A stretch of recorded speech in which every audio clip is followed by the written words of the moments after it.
This is Two Teachers Chat with your hosts, Brenda McCrate and Peggy Wilbur. Morning, Peggy. Hi, Brenda. How are you? I'm doing great. We have Two Teachers Chat.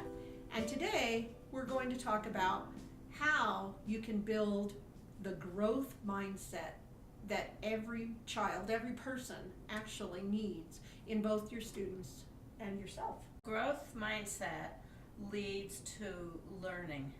To learning. It does. And it also leads to trying new things and having an exciting life, if I'm truthful. And where does that word growth mindset come from? Well, it comes from this book, Mindset. This is by Carol Dweck. It's a wonderful book.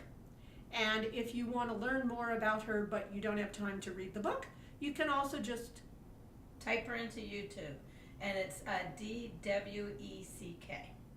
This is her research that she's done, and it's interesting. It's interesting and it's practical. And that's what I love about it.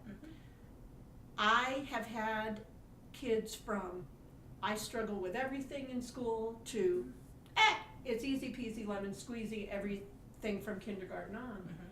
And yet, the low ones and the high ones and everywhere in between, I've seen kids who had that growth mindset, who would try no matter what, who, when they didn't get something, would keep trying and keep learning.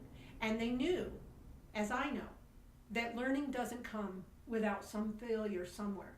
Because if you never fail, there's nothing new to learn. Well, it's tricky to learn. The opposite of growth is fixed mindset. So what would you say about fixed mindset and some of our students? That can be the kid who struggles with learning, and in their head, if not out loud, they are just looking at you and saying, I can't do math, I'm dumb at reading, I'm dumb. I've seen kids put their heads down on the table and say, I'm stupid. Yeah.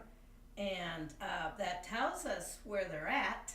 It's not a pronouncement on their abilities to learn, but it's where they're at in their thinking. They have a fixed mindset. Why bother to try? I'm not going to learn it anyways. I'm born as smart as I'm ever going to be. Maybe they've been told they're stupid by other students, or they look around and they see that other students get information fast, and they think, well, they explain it to themselves by saying, well, I must be stupid if I'm not getting it, getting new stuff fast. Right. Yeah. And yet, I've had high kids that also were fixed mindsets. Why? Because everything from early childhood on seemed to come easily to them. Nobody ever challenged them enough to make something difficult. And so if something didn't come easily, then they didn't want to bother with it. Because in their head, they said, I'm smart because everything comes easily. If something doesn't come easily, then maybe I'm not smart anymore. Maybe I'm done. They're trying to protect themselves from mistakes and failure. And so I'll get a student that says, I'm not doing it because that's stupid. And I'm like, oh, okay, that's a little tricky for them. Right. And we need to encourage them. And what do you do? Well, first of all, you challenge every student. But you challenge them so that they can actually learn and they can actually succeed.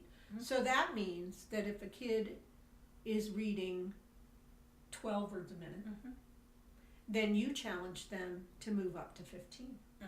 So small chunk increments that they can do. It also means that if they're having trouble in one skill, you keep working at that skill or that content area, but you also help them to use their strengths. I've had kids who could read the 12 words a minute, and that was a struggle for them. But if I was reading something out loud to them, they could do comprehension questions great. So I focused on how good they were at that and said, so what, we need to work at your speed so you don't have to be read to, you can read it yourself. That high kid, well, maybe everything in your standards, and we all have standards, is easy for them. So what do? you figure out a way to challenge them. Mhm. Now, in a classroom of 20, 25, 30. 31, aren't we lucky? That can be really hard. How do we do that? Mhm. Projects are one way to do that. Mhm. I have done bridge building projects that took math and reading and history and geometry and engineering skills, and it stretched all my kids. I've done history reports. One year had the most fun time building a wax museum with my 5th graders. So they each researched an American, since 5th graders US history, Right. and we came up with costumes, we made costumes together and got everybody costumed, and then when the parents walked by, they were frozen like a wax figure. When the parent walked by, Wonderful. they gave their spiel, Right. you know, Right. and it wasn't an original idea to me, but it was a great idea. Right. And my kid, who could read on a 1st grade level, did an amazing job as one of the Broncos, can't tell you which one, Right. but he did an amazing thing. He had a speech memorized. It was 6 or 7 sentences, but the parents adored it. Right. And then my young lady who read it 8th, 9th, 10th grade level had this perfect soliloquy that was amazing, and it had great vocabulary. They were all challenged, Right. and they all did the project, and they all learned, and at the end they all felt great. Small group learning, where you're divvying up the roles. Another great way to challenge every kid. So, and when you talk about roles, a student is the scribe, one student is The presenter, one keeps time, one, you know, and they all have to do their roles, and they all have to work, and they finish something together. The other part, besides showing them success in small increments, is helping them to learn to deal with not getting things the first time. And I think that when you challenge kids, they don't get it the first time, even your high kids, but they eventually get it. And your low kids see those increments.